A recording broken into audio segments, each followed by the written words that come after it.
Hello everyone, this is Priya Mukesh and welcome to our channel Right Tuition. Next நம்ம பார்க்கக்கூடிய sum 7th sum. Find the values of x, y, z. ரெண்டு matrix கொடுத்துருக்காங்க. So அந்த ரெண்டு மேட்ரிக்ஸ்லேருந்து நம்ம என்ன கண்டுபிடிக்கணும் அப்படின்னா x, y, z தான் கண்டுபிடிக்கணும். ஸோ எப்படி கண்டுபிடிக்கலாம்னா ஃபஸ்ட் ரெண்டு மேட்ரிக்ஸையும் கம்பேர் பண்ணுங்கள். ஸோ ஈக்குவலுக்கு அப்புறம் இருக்குது. ஸோ ரெண்டு மேட்ரிக்ஸையும் கம்பேர் பண்ணுங்கள். 12y 3z x 3 5 5 இந்த மாதிரி இருக்குது.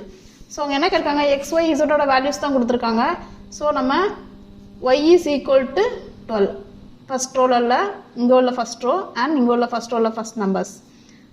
தென் z is equal to 3 then x equal to 3. இதுதான் இதோட ஆன்சர். இந்த வீடியோஸ் பிடிச்சிருந்தா லைக் பண்ணுங்கள், கமெண்ட் பண்ணுங்கள், ஷேர் பண்ணுங்கள் அண்ட் மறக்காமல் ரைட் டியூஷன் சேனலை சப்ஸ்கிரைப் பண்ணுங்கள். கூடவே அந்த பெல் பட்டனை கிளிக் பண்ணுங்கள். தேங்க்யூ.